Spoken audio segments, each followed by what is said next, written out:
Oh, and welcome back to Nothing Nothing after like 2 months. I got the old record box out again, and this is going to be a bit different. This is going to be more singles than actual 12 inches, so I'm going to tell some stories about 7 inches as we go along here. First, let's do the old opening. There. Okay, I got all the 7 inches in order by their original release, even if it wasn't originally their original first release. So we're gonna start up with "Sing Sing Sing" by Benny Goodman and his orchestra, or his right, isn't it his orchestra? Let's see, label here. It would focus. Yeah, Benny Goodman and his orchestra. This is a re-release of it on a 45. The original came out on 30 in 1937. I guess I should say. This is a swing jazz classic. I've already listened to this.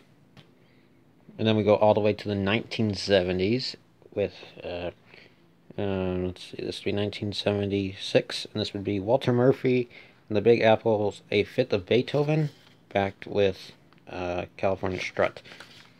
The one previously is Sing Sing Sing divided over 2 parts. This was in the Saturday Night Fever soundtrack. This is the one where they enter the disco with the dance. This is one of its hits.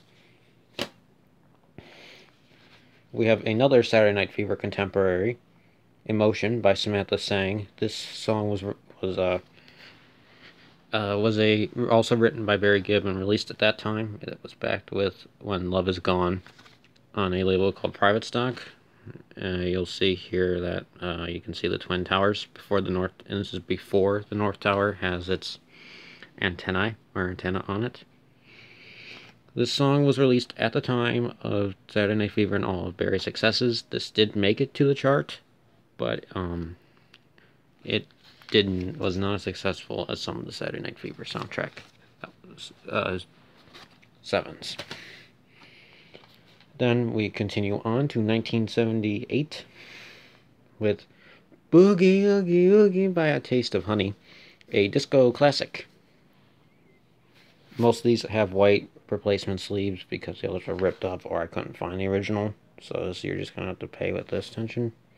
Deal with it. And "World Spin" is the B-side. Then we have a Motown single. We have "Three Times a Lady" by the Commodores. And its B-side is "Look What You've Done to Me." The Commodores were a long-standing band in the Motown label, and Lionel Richie is currently the judge on the U.S. version of American Idol, I believe, right now. And then we move to 1979 with Barbra and Neil, "You Don't Bring Me Flowers," or Barbra Streisand and Neil Diamond. So this song originally started as 2 separate. Neil released his version, then Barbra released hers. And then radio DJs found out that these 2 songs mixed rather well. And the B-side is it's an instrumental version. They realized it made it a good duet. And with and then once these DJs started mixing their own copies, it made Columbia realize that, because the song got on charts, that they needed to record their own version. So Columbia asked the 2 to do it, and they did, and the song went to #1 in 1979 on Columbia. Also in the same year, another classic was born, "Rise" by Herb Alpert, a smooth jazz and disco classic on A&M, with the B-side being a "Aranjuez Mon Amour." I believe is how you pronounce that in Spanish, and I apologize. "Rise" is famous for being the song that famously played at the disco when Luke and Laura technically first met on General Hospital, and that's why this single sold rather well. The 12 inch is the one you want more than this, but it has a song at least, so you can listen to it. And then coming up to Atlantic here, and ABBA with "The Winner Takes It All" from Super Trooper, backed with, let's see if I flipped it over right, almost, with Elaine, a B-side that was not actually ever on an album. So this was the only way you could get this one. Not in its original sleeve. I did have the original sleeve, but it was ripped up to death. I didn't keep it. I think most people know the general tale of ABBA, so I'm not going to go through it, but this is one of their later singles, and one of their last singles, actually, really to chart in the United States. Then I got one from 1980.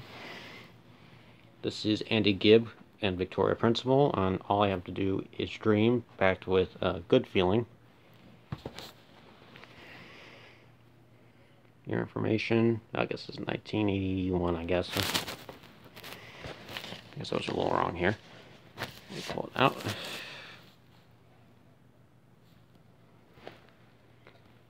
This is these are cover songs, if I understand correctly, with Andy's girlfriend at that time. And Andy Gibb at that time his career was on the slide, and this was one of the last things he ever released. And then we move into 1981 again with Pacman Fever. Oops, I have it up backwards. This was a novelty song written at the time for the Pacman craze with arcades. This song made it to charts, believe it or not. And my copy's damaged. I can't show it, but it's cracked a bit, but it's still playable. And then my second to last single here. And then we have the Liberty version from Canada of For Your Eyes Only by Sheena Easton. From Your Eyes Only, I believe, was the Bond film. So we got the instrumental and the original by Sheena Easton. And then the last one here, oh, two more, sorry. One more after this. So this is a not promotional, not for sale copy of Juliet by Robin Gibb, backed with, let's see, what is it here? Oh, it's Juliet twice. So it's probably stereo and mono, respectively. So this is actually technically a German-published single, German-made single, but it was for America. There's a story, there's a webpage I read about the Gibb brothers stuff, that apparently he didn't know that there was a US release of that album that this is from. Apparently it did not sell very well, so these promotional copies were pretty much everywhere. And then the last single from 1984, 105, is Smooth Operator. You can see the barcode, backed with Spirit. Spirit is a B-side that was not ever republished for Sade, so this is the only way you can get this. However, you can get Smooth Operator on the original Diamond Life, and it's still available today. And now we'll move on to 12s. I won't even sing in the background for a good hot moment. Frank Sinatra, The Voice.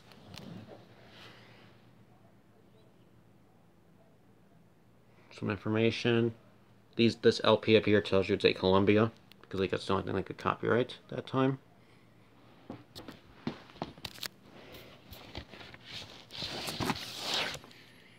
And as you can see here, this is a 6i, so this is pre-1962, I want to say.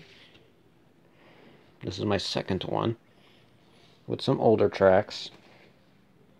Then we move to 1969, this was 1955, with The Age of Aquarius by The Fifth Dimension.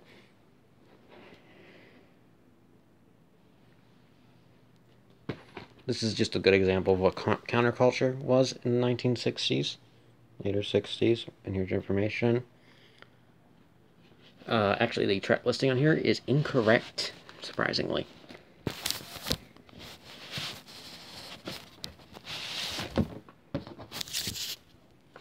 And the sheet's blank, so let me get the disc out. Someone wrote their name on it, let's see. To Willer, I am glad you turned in your vinyl, so I can get it for you, and I'll play it once again.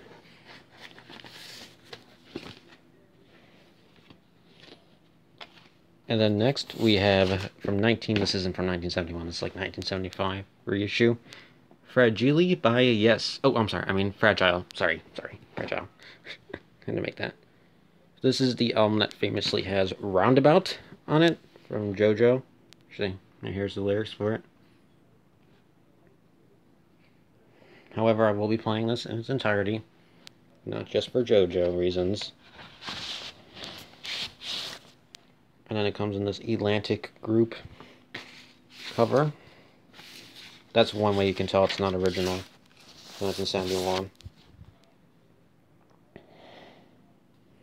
And then your stereos information with your size and Atlantic track listings. That's what they were at that time. And I have not taken off any price stickers. Then move to 1972 or 3 with Simon and Garfunkel's Greatest Hits.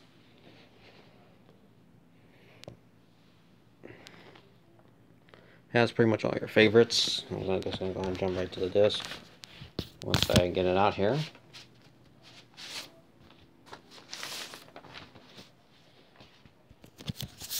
They were on Columbia at that time, and this is what this Greatest Hits compilation was on. Mrs. Robinson, Sounds of Silence, all your favorites are on here. A good general comp for them. And then we move to 1973 with Don't Shoot Me, I'm the Piano Player, featuring Elton John, or starring Elton John. This is basically Elton John's Don't Shoot Me, I'm the Piano Player.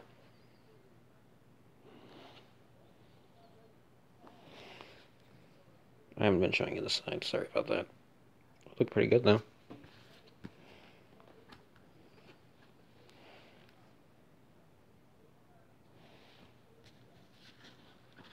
There's this little lyric book. I'm just going to fast flip it through it. Just to show, I'm going to just fast show you. But it's in here just to tell you about it.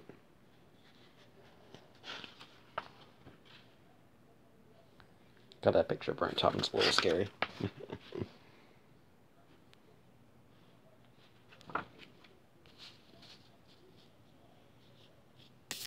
And then in the sleeve and the respective album. Right here. Since it's black, I'm not going to show you anything else. I'll just show you the labels and the paper sleeve it's in. And then we have the Bee Gees' Children of the World. This has You Should Be Dancing. Love So Right. Love Me. Just a little bit longer. And the inserts, paper sleeve, has pictures of the band and other information. And how your songs are, who wrote the songs. These look like my older RSO albums with the Polydor logo on the bottom there. And then coming up is the Who Are You? This is a Canadian pressing, believe it or not. I can get Canadian pressings here. I don't have to pay for them that much. It looks normal. Yeah, it looks pretty good, you would say. It looks normal usage wear, probably. And then you pull out the paper. And then you just see the labels. Yeah, they look normal. MCA, normal MCA, and the paper's right. But then you find out it's red. This was a limited Canadian thing, surprisingly. And it made to the States. This was 1978 or 9. And then last up, of course, since he's been popping up on... oh, no, I'm not done yet, sorry. Popping up in almost every episode I've been doing lately is Grover Washington Jr. and Skylarkin. Probably going to be another smooth jazz on Motown at this time. This is a repress, I believe, probably of something. I'll have to look again, but...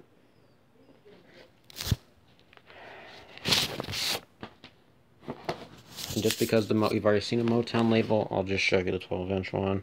And we'll move right on. Yeah, the paper sleeves ripped. And then, okay, I got 2 more. Then next up, we have my first Neil Diamond. Neil Diamond's 12 Greatest Hits Volume 2. Pretty good shape. Includes these hits. You'll know a few of them. And you've already seen one of these. You Don't Bring Me Flowers.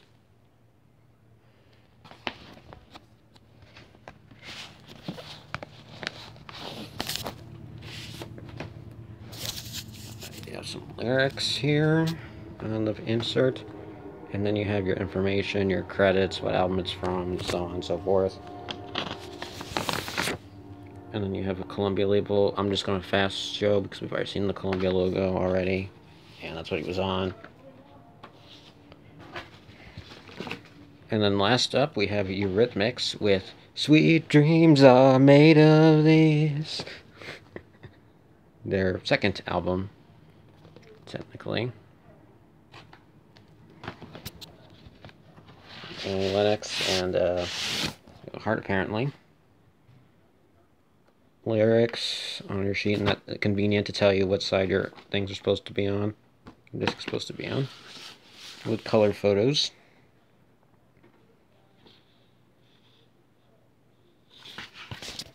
And then, since this is on a RCA label, it's going to look like some of my earlier ones that I've shown you with my Voices and Shame single. And with that, that's all of them. I've got, so the total count now is 143 or 144 vinyl, about 10 singles, and I'm around 134 LPs. Anyway, I thank you for watching, and I'm showing you the empty record box right now. It's in sad shape, but I thank you for watching. I will probably not be doing another one of these till next year, most likely. So, what you are seeing now is probably going to be the last video of this year, unless I do another tree lighting and or Christmas message. But I thank you for watching, and I will hope to see you or hear you again, or read you again on this channel.